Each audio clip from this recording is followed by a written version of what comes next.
As you can see, I'm sitting between two Sri Lankan Palestinians families. Those two ladies are Sri Lankan, married with two Palestinians. They came from Gaza at the beginning, after 1 month of the war, at the beginning of November.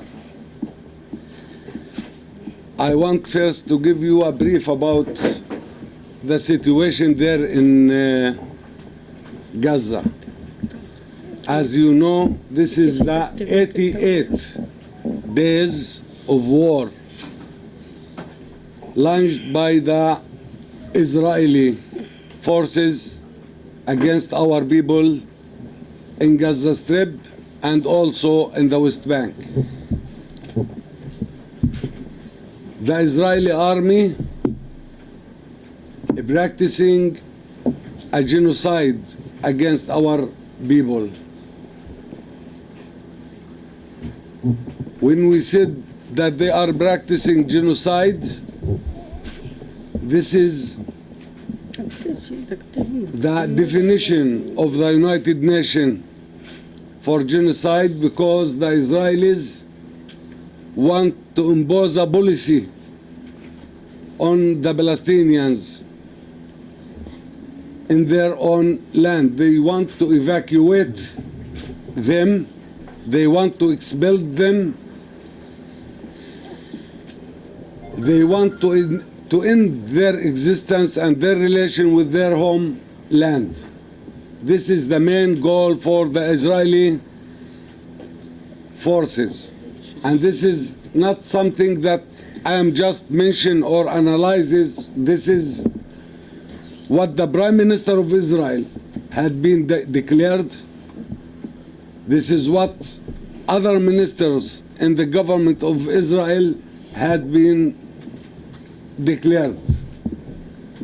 They are speaking openly and very clearly that they will not accept any sort of governance or a Palestinian government in Gaza or in the West Bank.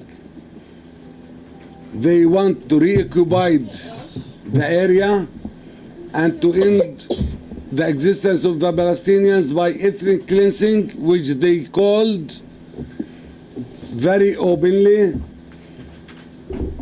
that they want a volunteer transfer,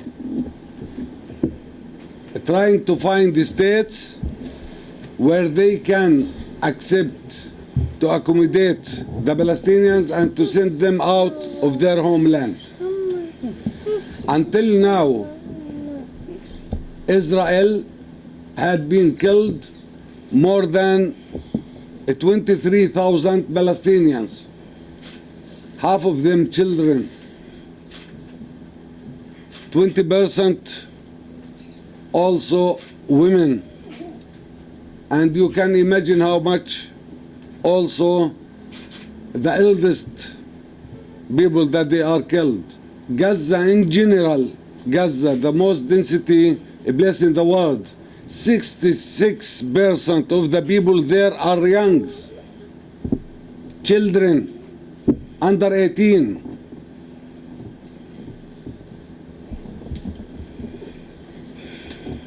They demolish everything. 67% of the houses, mosques, all the hospitals, everything they demolish there in Gaza. Depending upon their assumption, Gaza needs more than 11 years to be rebuilt. Without water, without food, without electricity.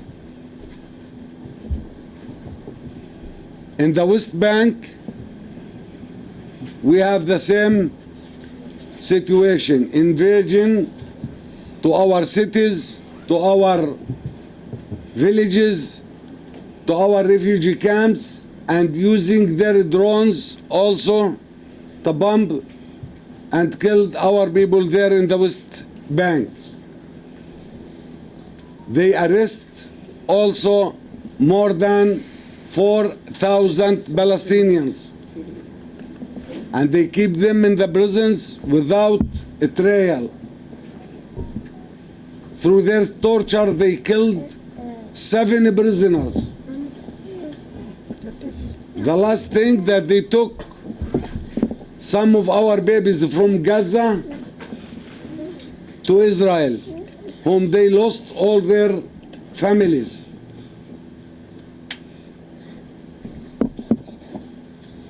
It's the time that complicity should be ended. Hypocrisy should be ended. Double standard should be ended. International community should take responsibility and act and take an active steps to end this genocide against our people.